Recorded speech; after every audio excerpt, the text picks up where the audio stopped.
Hello, thrill seekers, and welcome back to the channel. As the nights grow longer and the air gets a chilling bite, our minds naturally turn to Halloween. We love the costumes, the candy, and the spooky movies. But tonight, we're peeling back the mask of make-believe to uncover the terrifying truth that reality is often far more frightening than fiction. We're about to explore 3 real-life horror stories that all happened on Halloween. Tales so unsettling they'll make the hairs on your neck stand up.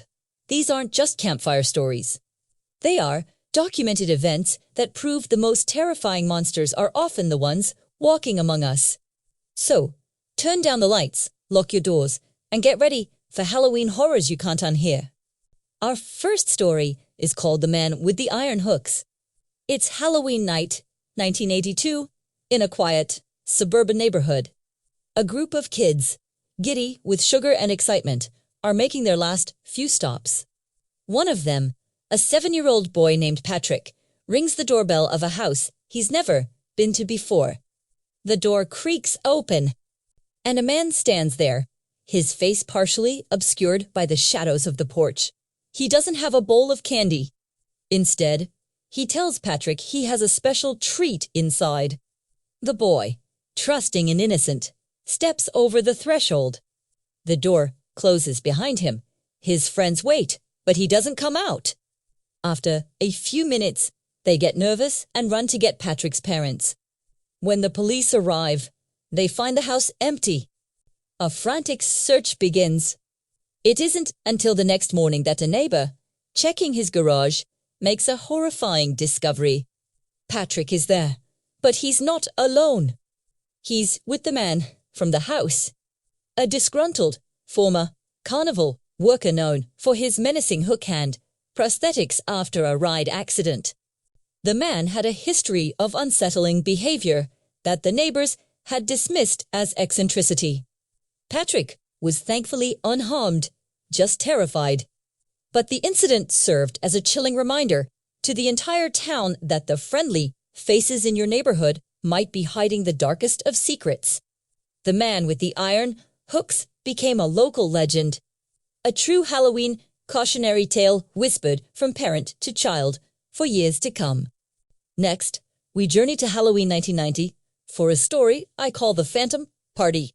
A group of college students decide to throw a massive Halloween bash in an old, abandoned warehouse on the edge of town, a place rumored to be haunted.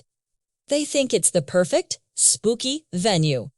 They string up lights, get the music thumping, and soon the place is packed with costumed revelers. The atmosphere is electric. But as the night wears on, strange things start to happen. The music cuts out inexplicably, plunging the warehouse into silence. A cold draft sweeps through the packed room, though all the doors are closed. People start whispering about seeing figures in old-fashioned clothing moving through the crowd, figures who aren't in costume. One girl, Sarah, goes to the restroom area in the back.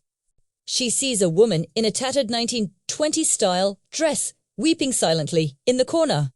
When Sarah asks if she's okay, the woman looks up, her face pale and her eyes hollow, and simply vanishes. Panic begins to set in. People start to leave, their party mood replaced with a creeping dread.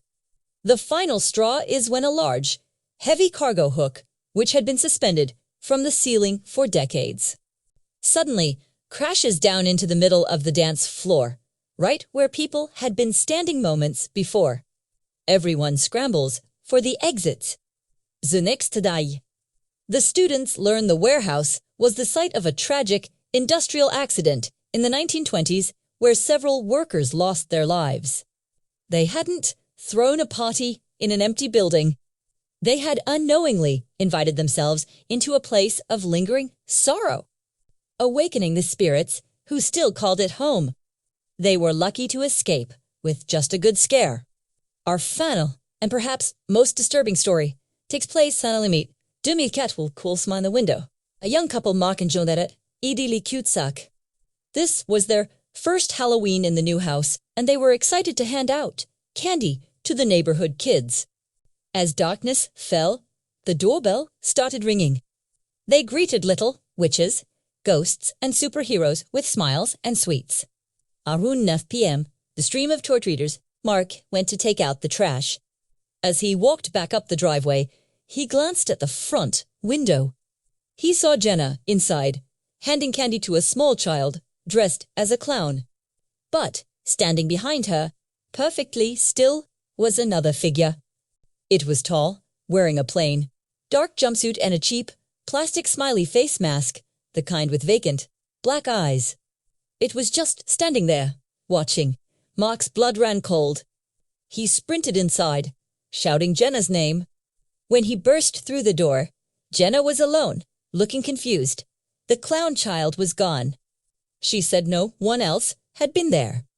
Mark frantically searched the house, but it was empty. All the doors and windows were locked. He tried to convince himself he was just tired, that the shadows were playing tricks on him. But he couldn't shake the image of that smiling mask. For the rest of the night, they both felt an unnerving presence in the house, the feeling of being watched. The next morning, they found a single, cheap piece of taffy on the doorstep, not the kind they were giving out. And etched into the frost on their back window was a crude, smiley face.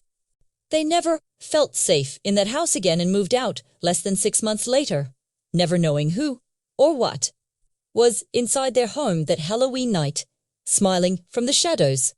These stories remind us that on Halloween, the line between festive fun and genuine fear can be terrifyingly thin.